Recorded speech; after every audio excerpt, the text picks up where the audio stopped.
વડોદરા શહેર નજીક આવેલા ઔદ્યોગિક એકમોમાંથી છોડવામાં આવતા ગેસથી લોકોને શ્વાસ લેવામાં તકલીફ અને આંખોમાં બળતરા થતા હોવાની ફરિયાદ ઉઠી છે। નવાયાર્ડ છાણી વિસ્તારમાં છેલ્લા 5 દિવસથી લોકોને મુશ્કેલી પડી રહી છે। આ અંગે જીપીસીબીનો ફોન માત્ર રણકતો રહ્યો, પણ કોઈએ ફોન ઉપાડવાની તસ્દી પણ ન લીધી। ત્યારે પાલિકાના વિપક્ષી નેતા અમીબેન રાવતે પ્રદૂષણ ફેલાવતી કંપનીઓ સામે કડક કાર્યવાહી કરવામાં આવે તેવી માંગ કરી છે। શહેર નજીક આવેલા ઔદ્યોગિક એકમોમાંથી રાત્રિ દરમિયાન સ્વાસ્થ્યને હાનિકારક ગેસ છોડવામાં આવી રહ્યો છે। છેલ્લા 5 દિવસ ઉપરાંતથી નવાયાર્ડ અને છાણી વિસ્તારમાં લોકોને શ્વાસ લેવામાં તકલીફ પડી રહી છે, તેમજ આંખોમાં પણ બળતરા થઈ રહ્યા છે। આ અંગે 7 માર્ચના રોજ જીપીસીબીને ઔપચારિક ફરિયાદ કરવાનો પ્રયાસ કરાયો હતો, પરંતુ જીપીસીબી ઓફિસમાં કોઈએ ફોન ઉપાડ્યો નથી। જ્યારે આજે પણ આ જ પરિસ્થિતિ યથાવત રહેતા જીપીસીબીની બેજવાબદારી ક્ષતિ છે। ત્યારે પ્રદૂષણ ફેલાવતી કંપનીઓ સામે કડક કાર્યવાહી કરવાની માંગ વોર્ડ નંબર 1ના કાઉન્સિલર અને પાલિકાના વિપક્ષી નેતા અમીબેન રાવતે કરી છે। પાલિકાના વિપક્ષી નેતા અમીબેન રાવતે જણાવ્યું હતું કે છેલ્લા 5 દિવસથી દરરોજ રાતના વડોદરા શહેરમાં ખૂબ જ પ્રદૂષણની માત્રા હોય છે। શ્વાસ લેવામાં મુશ્કેલી થાય અને આંખોમાં બળતરા થાય તેવી રીતના ગેસની સુગંધ દુર્ગંધ આવી રહી છે।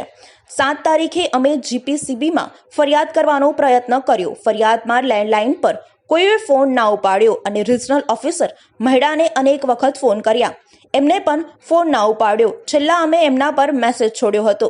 આજે પણ ફરી એ જ પરિસ્થિતિ છે, ત્યારે શ્વાસ લેવાની તકલીફ પડે છે।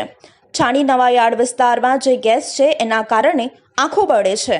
આજે પણ અમે પોલ્યુશન કંટ્રોલ બોર્ડમાં ફરિયાદ નોંધાવી છે અને જીપીસીબીના ઓફિસરને કોન્ટેક્ટ કરવાનો પ્રયત્ન કર્યો, પણ હજુ તેમનો રિસ્પોન્સ આપ્યો નથી। પાછલા 5-7 દિવસથી દરરોજ રાતના વડોદરા શહેરમાં ખૂબ પ્રદૂષણની માત્રા હોય છે।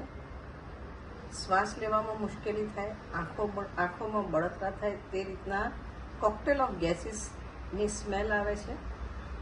7 તારીખે અમે જીપીસીબીમાં ફરિયાદ કરવાનો પ્રયત્ન કર્યો। ફરિયાદમાં ત્યાં લેન્ડલાઇન પર કોઈએ ફોન નહીં ઉપાડ્યો। રિજનલ ઓફિસર મહિડા સાહેબને બી અનેક વખત મેં મિસ કોલ કર્યા, એમને બી ફોન નથી ઉપાડ્યો। છેલ્લે અમે લેખિતમાં મેસેજ છોડેલો। આજે ફરીથી એ જ પરિસ્થિતિ છે। અત્યારે શ્વાસ લેવાની તકલીફ પડે। છાણી નવાયાર્ડ વિસ્તારમાં જે ગેસ છે એના લીધે આંખો બળે છે। આજે બી અમે પોલ્યુશન કંટ્રોલ બોર્ડમાં ફરિયાદ નોંધાવી છે અને જીપીસીબીના રિજનલ ઓફિસરને બી કોન્ટેક્ટ કરવાનો પ્રયત્ન કર્યો, પણ હજી રિજનલ ઓફિસરે રિસ્પોન્ડ કર્યો નથી। એમને મેસેજ બી છોડ્યો હતો ત્યાંના વોચમેન મારફતે, પણ હજી સુધી એમનો જવાબ આવ્યો નથી। વડોદરા શહેરના નાગરિકોને પ્રત્યેક વર્ષે જેમ ઉનાળાની શરૂઆત થાય અને આ જે પોલ્યુશનનો સામનો કરવો પડતો હોય છે અને દિવસે દિવસે આ પ્રદૂષણની માત્રા વધતી જાય છે। એક બાજુ એર પોલ્યુશન ઘટાડવાની વાતો કરતા હોય છે, ક્લીન એર માટે કરોડો રૂપિયા કેન્દ્ર સરકારમાંથી આવતા હોય છે, પણ દિવસે દિવસે પરિસ્થિતિ વિકટ થતી જાય છે અને ઇન્ડસ્ટ્રીઝ બેફામ બનીને જે રીતના રાતના ટાઈમે તમે હવામાં પ્રદૂષણની માત્રા જોશો તો ખૂબ